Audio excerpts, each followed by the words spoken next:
Hi and welcome. This is Homebody Rundown and I'm HR, and this is week 3 of a 6-week pantry challenge. And the point of the pantry challenge for us is to use more of the foods that we have in the house, whether that be the pantry, the refrigerators, or the freezers.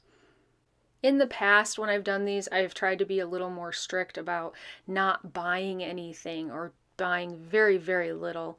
And I've relaxed that this year a bit. I am going to keep buying mostly perishable items, so eggs, dairy, and produce, primarily produce, because a lot of times when I'm making things from the pantry, they would just be a little bit better if they had a fresh component to them. So I will put in the description how much I spend, and I try to show in the video as well just what I picked up for that week.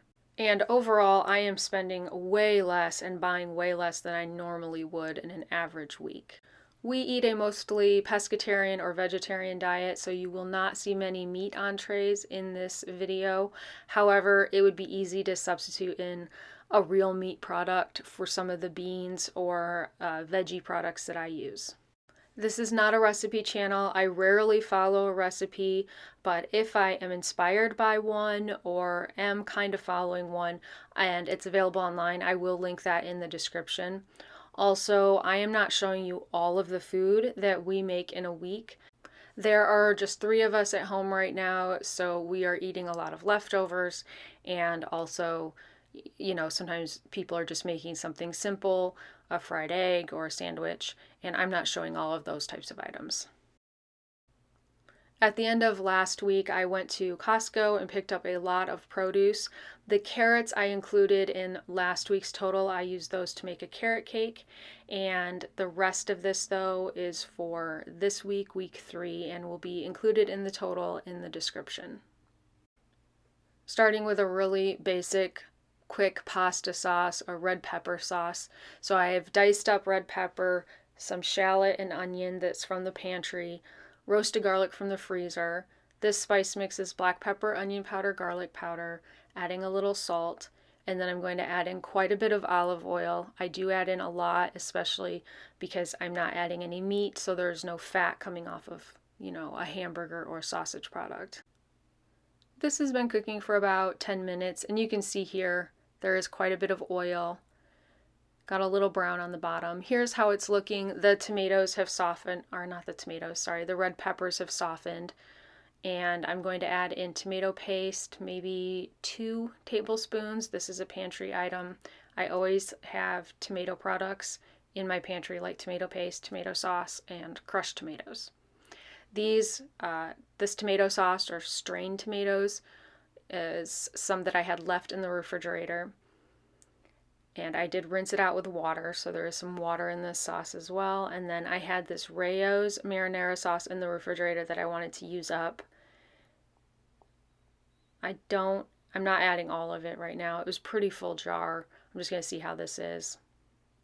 So that had a lot of seasoning in it as well. I'm not sure if I mentioned I did add oregano to this. I am out of Italian seasoning.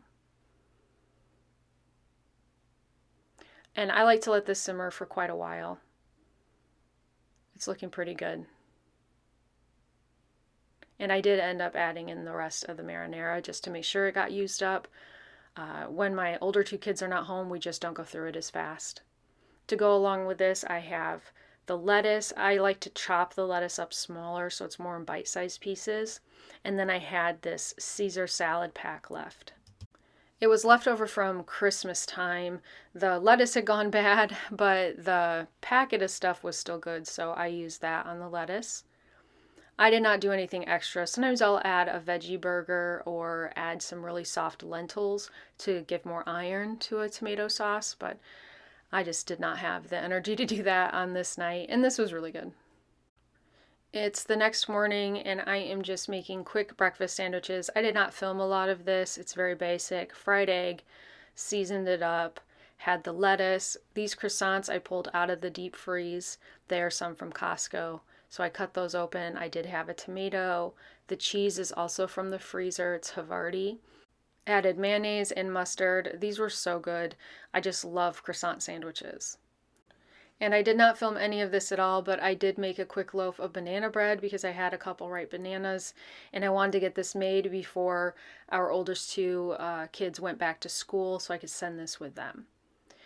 I am mixing up some whole milk from a whole milk powder. I order this from Azure Standard, and I like to make this up in the blender, and I mix it up the day before and put it in a glass jar, get it in the refrigerator, and it's really nice to use this in baking products. I don't like the way it tastes just to drink. You could in a pinch, but it's really nice for baking, especially because we don't usually have whole milk. We usually have low fat or 2% milk. I am going to make more salad because you saw how much lettuce I had, and this is bread from the freezer, mostly the heel pieces, but it is a homemade bread I made. There were a few pieces left that went in the freezer, so I'm making croutons with garlic, salt, black pepper, onion powder, garlic powder, and salt. And I just toss these with some avocado spray oil and olive oil and put them in the toaster oven on the air fry function for a few, like 10 minutes. Oh, I also added a little roasted garlic powder. This is the leftover lettuce, some of the Caesar salad seasoning pack. I still had plenty of dressing because it's from Costco, so it's a 2-pack of dressing. And then this is tuna. It's in oil. I have never bought this product before. It says Tonino. I don't know if I'm saying that right. And oh yeah, this was a genius moment for me. I tipped it to show the camera and dumped the oil on the counter. Anyway, getting this out of the jar, and this is fantastic tuna. I mean, normally I buy tuna in a can in water, so it's really not comparable to tuna in oil, but it also doesn't have any kind of a can taste being in glass. The pieces were really large and it was very tender tuna. Just an excellent item. I will totally be buying more of this when I go back to Costco. I want to say it was like $12 for 3 of these little jars. So it is definitely more, I think it's more than buying it in cans. So the salad, I had the tuna and the Caesar dressing, but that's just a lot of more heavy things, so I wanted to add in bell pepper strips. These are from the Pantry, and they're roasted red bell peppers. Getting the rest of the stuff onto the lettuce. Now this lettuce is not romaine, so it would definitely have been better with a bit of a crunchier lettuce like a romaine. Also, this is a one and done. This lettuce will not hold up for leftovers once you get the dressing on it. Here are the croutons. They were really good. Those will last more than one day. And just to be clear, I'm using a toaster oven when I make these, not one of those regular like drawer air fryers. So I do not know how to make croutons in one of those. But anyway, these croutons, I like to make them homemade because they're softer than the ones you buy pre-made at the store. This salad was fantastic. The only thing I will probably do differently in the future is make an Italian dressing instead of using a Caesar dressing. This big bag of broccoli, I am going to start processing through this today. The only downside, because when you buy these big bags at Sam's Club or Costco, it is a really good deal, but then it is a lot of broccoli and it has to get used up. So I am chopping this into more bite-sized pieces to roast in the oven. And this does take a few minutes. Luckily, it was all in really good shape, so I wasn't having to trim off a lot of bad spots or anything like that. I cut up more to use just to dip in hummus, to eat fresh, or to cook later on. And then part of it I'm going to put in the food processor. But I'm using these glass dishes to roast the broccoli in the oven. Just splitting it up between the two. I did spray each of these glass dishes with avocado oil spray. And if I wasn't as lazy, I would dump this into a bowl and do the oil and seasonings in a bowl. It probably would be less messy, but then the big bowls take up a lot of real estate in the dishwasher, and I try not to do that if possible. So I just sprayed them on the stove here, added in this umami mushroom seasoning. I really like this stuff. I buy it at Whole Foods, and it does have some salt in it. roasted garlic, another Whole Foods product. This one's a lot cheaper though because it is a store brand product. I've been really happy with it though. I don't use too much because it can get, a roasted garlic can be a little bitter if I use too much. Then for the rest of the broccoli, I am running it through the food processor and I am learning this was too much. I have to do pretty small batches to get it really chopped up, and I'm doing this to make a soup. Now, I could just cook the broccoli whole and then use an immersion blender, but I had the time and I do prefer to just do it this way when I'm making a broccoli soup. The broccoli that I'm roasting is going to go into a stir fry, and to go with that I have these bell peppers, got those chunked up along with white onion from the pantry. I put parchment paper onto 2 baking sheets that do have sides on them. It just makes it easier to stir these as they roast in the oven. Avocado oil spray, and then for seasoning I am adding more of the black pepper, garlic powder, onion powder mix that I used earlier, and also roasted garlic and salt. My oven has a convection roast function, and I like to use that when I'm roasting vegetables. However, fresh vegetables like this or frozen ones, they make an incredible amount of steam, so always stand back when you first open that oven door because it will be very hot steam. Also making vegetable spring rolls. I buy this big box at Costco. They may sell them at my Sam's Club as well. I know they sell one, I'm just not sure if it's this brand. And I saw the sauce packets in here that are to go with the veggie rolls. I decided I would go ahead and use them to make a sauce for the stir fry. I have a bag of frozen edamame that I'll also cook on the stovetop to add. This is the broccoli. I had set the timer. I was going to stir it, but honestly it looked good at this point, so I just left it like this. Using this Cuisinart little food chopper to chop up some cashews. These are whole salted roasted cashews, and they're also from the pantry. I really like to add these onto our stir fries. For the sauce, I am going to kind of use some of the ingredients I already had out, but I'm going to add them to the sauce packets from the veggie rolls. And just so you know, I'm not going to do this again. I've done it in the past and it's okay, but there's just something in that packet that I'm not really loving. I don't know if it's the ginger flavor in there. I don't know, because I love ginger. So anyway, I'll just make up my own sauce in the future. But I do use this sriracha. This is my favorite one. It's Sky Valley. And I'm really happy now because my local Walmart carries this and it's a lot cheaper than having to buy it at Whole Foods. Into this pan, I have sesame oil. And this is just a stainless steel pan. I'm also adding an avocado oil because the sesame oil is it's toasted sesame oil. It's very expensive. Honestly, all of them are really expensive these days. I think the avocado oil I buy at Walmart, it's gone up in price too. But into this pan with the oils, I have roasted garlic from the freezer and ginger. I buy this in a tube at Whole Foods. Here are the roasted peppers and onions. Just pulled those out of the oven.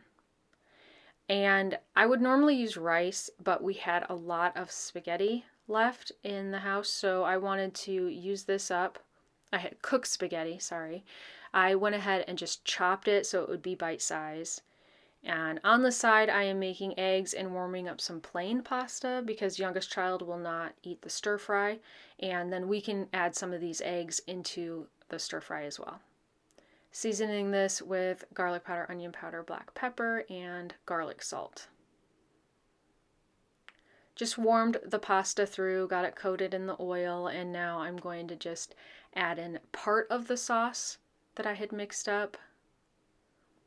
I always kind of wait and see if I need all of it. And I did.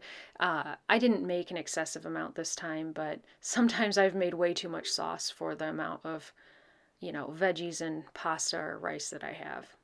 Getting all of the roasted vegetables in. Now, I could just stir fry these in batches on the stove. I don't have a big enough, hot enough wok to do all of this at once because it would just steam and get mushy. So anyway, that's why I tend to like to roast these things separately if I have the time. I did cook the edamame separately and added that in, and then here's the rest of that sauce. And we have lots of other sauces that we can add to our individual bowls because this was not heavy on sauce. So we have some peanut sauce in the refrigerator and more soy sauce or sriracha. I did end up adding in a little more oil. And this was really easy. This one I put some cashews, hot sauce, and some of the fried egg on as well. It's really good and it warms up really nicely for leftovers the next day for lunch as well. Defrosting this wild caught Alaska Pacific cod. I'm only defrosting 2 pieces. This will be for myself and my husband the next day, so I'm getting into the refrigerator so it can thaw, and I'll put the rest back in the deep freeze. Going to make something now that I don't think I've made it for years. It's kind of a recipe I made up when my kids were little. It just made a really easy grab and go breakfast bar, like an oatmeal raisin breakfast bar. And I've probably made it a few times in the last decade. I just don't really remember when. And I saw it in my cookbook, so I thought I would try it out. And also, I've just been getting kind of tired of making my oatmeal in the morning, which this is a lot of the same ingredients. The biggest difference is probably that the oatmeal that I make, I do not add any extra sweetener to it, just trying to be a little healthier. It does have raisins in it for sweetness. But this I'm adding a little sugar, a little brown sugar, and it has raisins and applesauce. So it does have more sweetness, but I'm hoping other people will eat this. And, you know, that's only going to happen if I add some sugar or other kind of sweetener to it. Getting this all mixed through really well. Adding in ground flaxseed, and I'm using both kinds of oatmeal that I have. So I have quick oats and old-fashioned oats. Primarily, or it's more old-fashioned oats. And that's because I really need to use them up. I used to go through them a lot quicker when I had all the kids at home because I made oatmeal raisin cookies a lot more often. Here I have whole wheat flour, a lot of cinnamon, and the rest of the dry ingredients, and then the raisins. This is an extra large baking dish. It's not a 9 by 13. I believe it's a 10 by 15 because this made quite a bit of, what should I call it, batter, I guess. Here's how it looked coming out of the oven, and I was pretty happy with it. It looked like it baked very evenly, and then they came out of the pan really well. I did spray it with oil. You see here. I've had trouble in the past where they'll just crumble. I do vaguely remember that from when I used to make these more frequently. I think the only thing, well, next time I make them, I may try it with a little more oil. Just add a little more fat so they're not quite as dry. But mostly, if you warm them up, they were fine. If you were eating them just cold out of the refrigerator, they seemed a little dry to me. But lots of raisins. And in the future, I will go ahead and add nuts into this, either toasted pecans or toasted walnuts. I think would be really nice, chopped really small.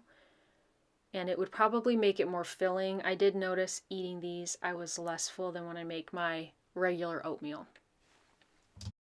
In odds and ends lunch, made a couple pizzas on naan. I had found 2 little naan breads in the freezer, and then I had random tortillas left in the refrigerator, and I had defrosted black beans, so I made quick quesadillas as well.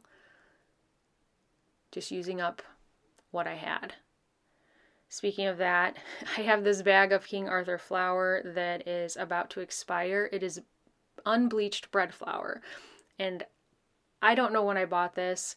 I mean, it was probably in the last 6 months. I don't know exactly, but I had intentions of using it right away and never got around to it. So I am making a new recipe today, and I am pretty closely following this recipe because it's new. It is a King Arthur perfectly pillowy cinnamon roll. And you use this technique where you cook some of the flour in milk. I believe it said it was from a Japanese chef. So it is described in the recipe, and I will link that in the description. Anyway, you do that before you move over to the mixer or your bowl and get the rest of the ingredients in. And I was really trying to find a recipe that would make a very soft cinnamon roll bread. And this definitely fits the bill. I'm getting in the butter. This has been sitting out, but the house is pretty cold. It's been really cold here lately. Anyway, getting this mixed in, and it does have to knead for quite a while. It was very sticky. I did wear gloves when I did this part, and you see here,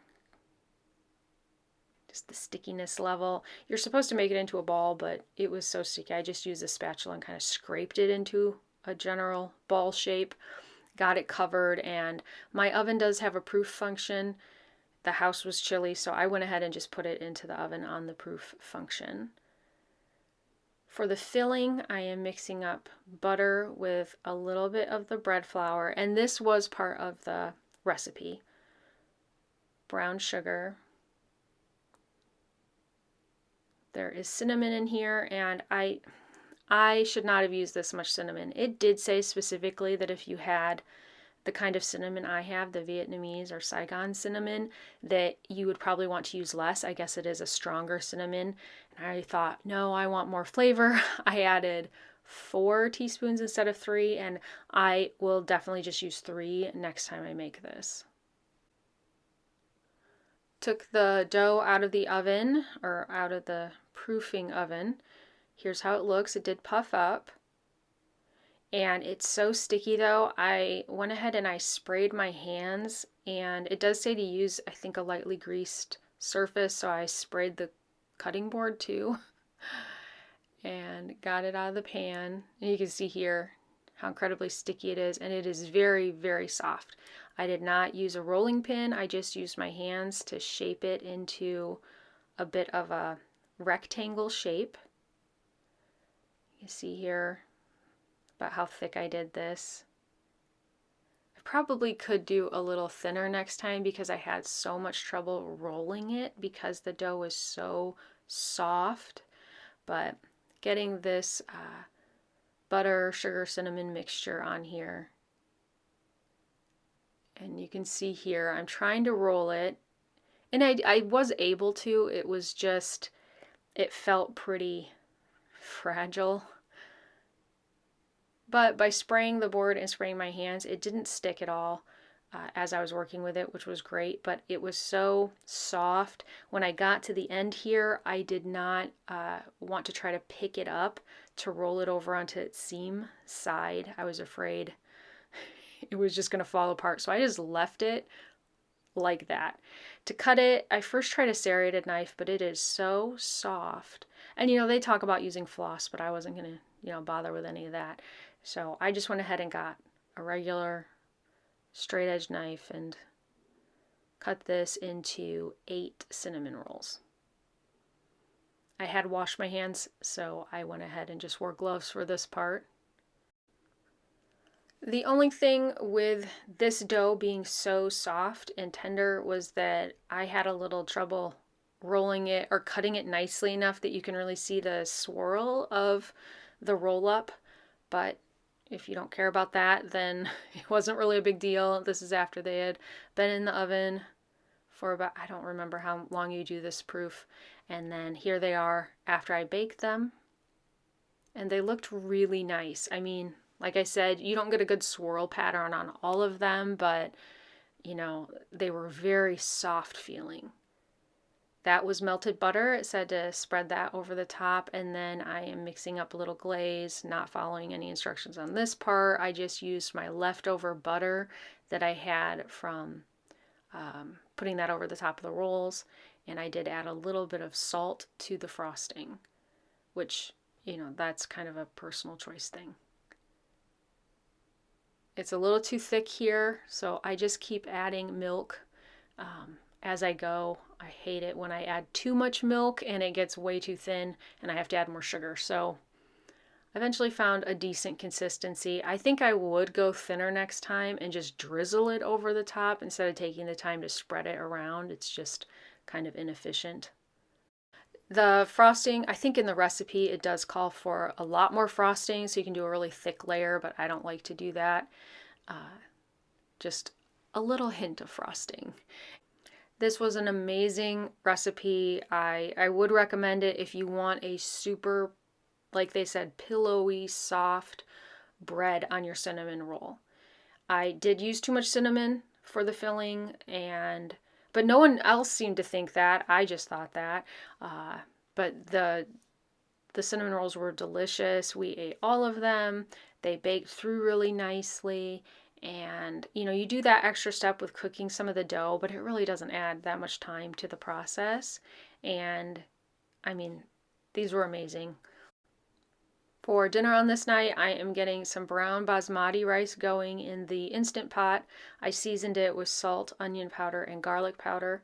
And I like to get this going first when I'm making a meal because the brown rice takes a lot longer than the white rice to cook. I have this seafood seasoning that I picked up. It is Frontier brand. I got it at Whole Foods, and I really like it, but it is definitely one of those things in the pantry I want to use up because I still have a lot of it, and I probably bought it, a year or two ago. But it was still really good. I have dried parsley on here. In this pan, I have avocado oil and olive oil. This is fresh squeezed lemon juice that I had put in the freezer, and it was not all the way defrosted. So it's going in a little bit frozen, but I just really like that lemon flavor on fish. To go along with it, I have this big package of spinach, and it does need to get used up. Some of the leaves were getting a little wilted, but nothing too terrible. I have that in another pan with some water, oil, and salt. I steamed the fish for a while because I wanted to get it up to temperature in the middle. Got the lid off, let it evaporate, cook down, and then I am just kind of basting the fish in the fatty seasoned pan drippings. I had the lid on the spinach until it wilted down. Now I've got that off so that more of the moisture can evaporate. I added in lemon juice and roasted garlic. To the fish, I am adding butter. It probably is about 1 tablespoon of butter. I just cut it into 2 pieces, let that melt, and then I am going to put that on top of the fish as well. Let it absorb more of that. Then I'm getting the fish out of the pan, and I'm going to take the cooked spinach. Oh, here's kind of a close-up. It looks really nice, which is good. This wild caught fish at Costco is pretty expensive. So into this pan with the drippings, I'm adding in the cooked spinach just to get all of that seasoning off the pan, and I figured it would taste really good on the spinach. So I've got my brown rice, the spinach, and the fish. This was a really nice dinner.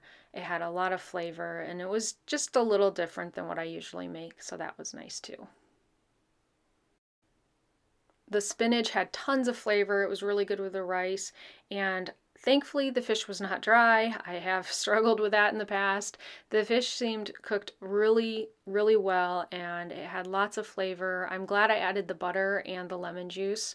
That made it seem a little more decadent, and it was really good. On this day, I am going to shred blocks of cheese. This is all cheese I've had in the refrigerator since before the Pantry Challenge, luckily. Especially the pepper jack and the sharp cheddar. Those have far out expiration dates. The mozzarella doesn't last as long, but I do prefer to shred it up myself if I have time.